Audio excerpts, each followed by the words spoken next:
Hora de hablar de economía, por eso estamos en comunicación con el economista Mariano Kestelben. ¿Cómo estás, Mariano? Muy buenos días.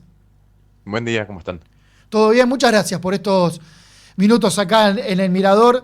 Recién hablábamos apenas mencionando a modo de título todo lo que dejó la jornada de ayer, pero no en materia política, obviamente en materia económica, inevitable no empezar esta charla, esta primera pregunta que te quería hacer con el tema de las bandas, que tocó el techo de las bandas, en este mecanismo que lleva algunos meses, mecanismo cambiario que lleva algunos meses, que el gobierno decía que el dólar flote y demás. Bueno, finalmente, formalmente tocó el techo de la banda, el Banco Central intervino, 53 millones de dólares ayer en la jornada. ¿Qué visión tenés de lo que pasó ayer miércoles? Sí, hay un desequilibrio externo, básicamente porque el país necesita más importaciones que exportaciones, no solamente de bienes, sino también de servicios y de pago de deuda. Los operadores estiman en general que después de las elecciones el tipo de cambio se va a mover, entonces los importadores están adelantando compras para asegurarse el pago de esas compras con un tipo de cambio de menos de 1500. Por eso es que el Banco Central, cuando supera la banda, tiene que vender dólares. Y empezó justo ayer. Yo creo que esta dinámica de venta de dólares va a continuar todos estos días y va a ir forzando las reservas del Banco Central.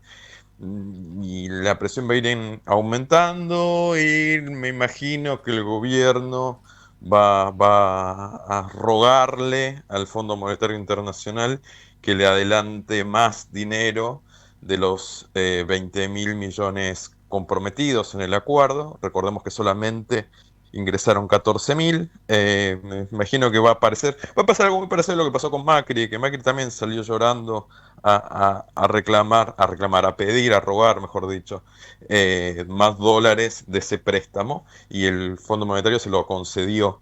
Me parece que va a pasar algo muy parecido, con tal de llegar a las elecciones de una forma no tan desgastada.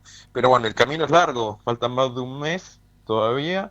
Así que bueno, vamos a ver cómo transcurren estas semanas que van a ser muy complicadas.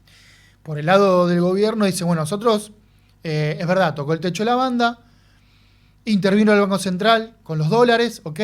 Estaba previsto, vamos a llegar así a todo el proceso electoral, el tipo de cambio va a flotar entre las bandas, la superior, la inferior, como que esto lo tenemos controlado porque vamos a atravesar el proceso electoral sin que se mueva el tipo de cambio y como efecto dominó llegue la inflación descontrolada. Eso no va a pasar.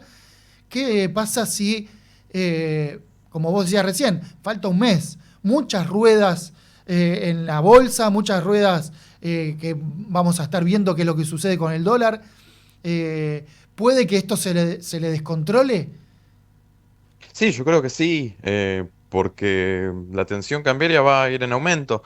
Pensé que casi todos en el mercado es muy raro que un operador, y sobre todo los que están vinculados a comercio exterior, no esté informado de que el Banco Central tiene muy poquitas reservas líquidas, menos de 7.000 millones, para poder enfrentar rápidamente una mayor demanda del mercado y que siempre hay fines electorales en la economía. Entonces, cuando van a tratar de defender la paridad hasta las elecciones y después de las elecciones, cuando ya no hay compromiso electoral y no van a poder seguir sosteniendo este esquema de bandas, básicamente porque no va a haber dólares. Entonces, esta información es bien conocida en el mercado. Los importadores van a querer seguir comprando a menos de 1.500. Entonces van a demandar para abastecerse, para hacer frente a lo que queda del año, con un tipo de cambio favorable. Y bueno, desde ya esto también lo saben los operadores financieros, que van a tratar de realizar sus ganancias en dólares en este periodo. Y el Banco Central va a quedar en agonía, con muy poquitas reservas para hacer frente a los vencimientos de deuda. Hay un vencimiento muy grande en enero del 26. En total son alrededor de 8.000 millones de dólares que tiene que pagar. Viste, no cierran las cuentas, no alcanzan los dólares. Así que sí, vamos a tener una tensión en el mercado cambiario asegurada para los próximos meses. Estamos en comunicación, estamos hablando con el economista Mariano Kestelboim. Mariano, recién hablabas de que el gobierno podría llegar a pedirle, solicitarle un adelanto de, creo que quedaban, corregime si me equivoco, 6.000, 7.000 millones, Sí, 6.000, 6.000. 6.000 millones de dólares. Ahora, te llevo al otro lado de este diálogo. ¿Qué margen tiene el fondo, el FMI, de acceder a ese pedido que todavía, en el caso hipotético del gobierno lo pida?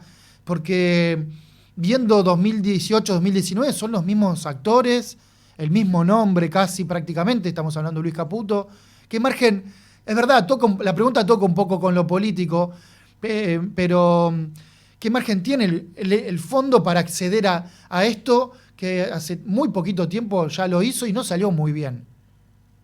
Sí, ya vimos que las decisiones del fondo están en relación con las decisiones de Estados Unidos. Es el prestamista de Estados Unidos el fondo. Digo que ya con los últimos episodios de préstamos quedó claro que cuando hay un gobierno en la Argentina que está alineado a Estados Unidos, el Fondo Monetario Internacional es mucho más amigable y entrega los recursos. Así que yo supongo que ya deben haber empezado hace rato las gestiones del gobierno para que les entreguen los 6.000 millones adicionales o restantes del acuerdo.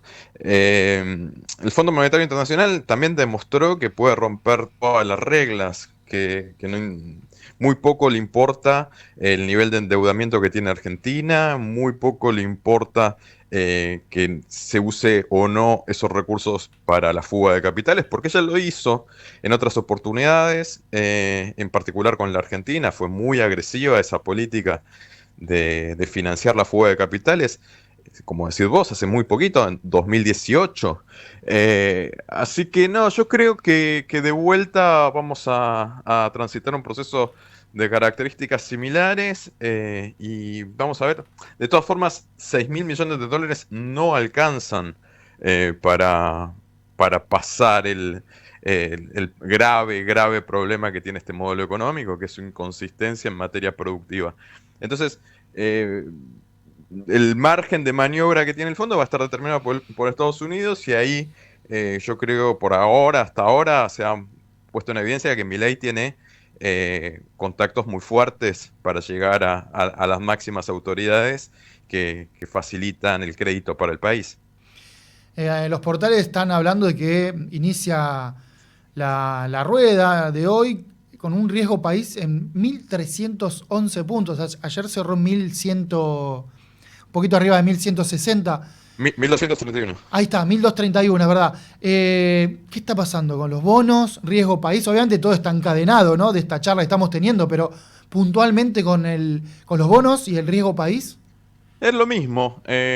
Los operadores ya saben que Argentina tiene una escasez muy importante, que tiene que enfrentar vencimientos enormes en los próximos meses y que los dólares que hasta ahora pudo acumular el Tesoro los ha utilizado para evitar que suba el precio del dólar, nutriendo el mercado cambiario. Entonces, como los operadores han visto eso, lo más razonable para cualquier operador financiero es vender los títulos públicos de Argentina, porque el riesgo del no pago de los intereses y del capital de esos bonos es muy alto. Entonces, cualquier broker o asesor financiero les está recomendando a sus clientes. De hecho, el Morgan Stanley y también el JP Morgan salieron a informarles a sus clientes que vendan los títulos públicos de la Argentina. Entonces, bueno, hay un proceso masivo de ventas, eso hace que el precio de los bonos aumente y la contraparte es el aumento del riesgo país. La medida que más alto, perdón, no los precios el precio del bono termina bajando, lo que aumenta es la tasa de interés, lo que repaga Sí. el título. Entonces, lo que está, la contrapartida es el aumento del riesgo país, y eso se está viendo. 1.300 puntos es un nivel en el cual ya Argentina está muy lejos de acceder a refinanciar su deuda en los mercados internacionales. Recordemos que Milei había dicho que con 550 puntos ya se animaba a ir a buscar más deuda. Ahora, bueno, llegando a 1.300 puntos es absolutamente imposible salir a tomar deuda. Sí, 550. En enero estaba perdón, en enero de este año, principio de este año, estaba 560 puntos. Bueno, después se le disparó. Y llegamos a ver lo que está sucediendo hoy, que está alrededor de 2.300 puntos. Mariano, te llevo para el lado de la inflación. Se conoció la mayorista por el INDEC 3.1 para agosto. ¿Cómo impacta en el IPC, en el próximo índice de la inflación que dé el INDEC? ¿Qué ves ahí?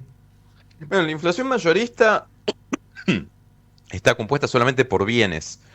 Los bienes son mucho más comercializables internacionalmente que los servicios. El IPC al consumidor final, incluye bienes y servicios. Entonces, eh, como los servicios no aumentaron tanto en los últimos, tanto como los bienes en el último mes, el indicador había dado mucho menos, 1,9%. Y ahora el mayorista da eso y refleja el movimiento del tipo de cambio. Cuando se mueve el tipo de cambio, cuando aumenta el dólar, los precios de los bienes aumentan mucho más que los precios de los servicios.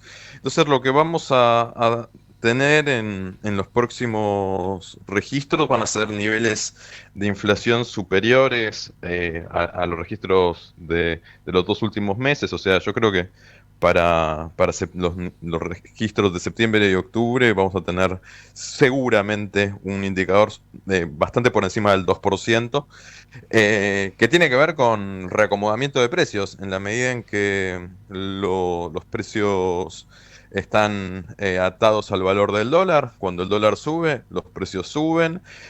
Ha habido moderación en aumento de precios de los bienes porque el consumo interno está muy caído, entonces no traccionan las ventas y las empresas comercializadoras eligen resignar rentabilidad en lugar de incrementar precios para mantener volúmenes de ventas, pero en la medida que esta tensión cambiaria continúa y sigue aumentando el precio del dólar, no van a tener otra alternativa que aumentar los precios, y eso se va a reflejar no solamente en el índice mayorista como ahora, sino también en los primeros días de octubre con el índice de inflación minorista, que es lo que más le importa al ciudadano común. Mariano, la última, también se conoció por el INDEC ayer la caída del 0,1 del Producto Bruto Interno, del PBI, en el segundo trimestre. Ahí te quería preguntar, más por la película, esto de la recesión, creo que si son 3 trimestres seguidos de caída, ¿no? Ese es Como el el- parámetro. sí, convencionalmente se considera eso, efectivamente. ¿Vamos a un escenario que se profundice esto?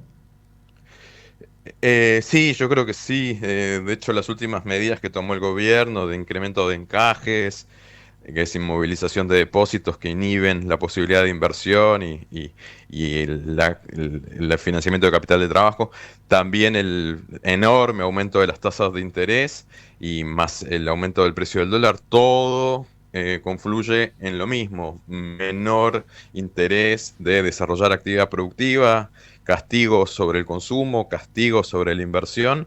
Entonces sí, vamos a tener en el tercer trimestre niveles de actividad aún peores que los del segundo trimestre, y posiblemente en el último trimestre del año la crisis se agudice aún más. Así que sí, me parece que vamos nuevamente a un proceso de estanflación, o incluso ya podríamos hablar de una depresión económica, porque van pasando los años y la Argentina no puede sostener más de 2, 3 años de crecimiento continuo. Mariano, muchas gracias por estos minutos acá en el Mirador.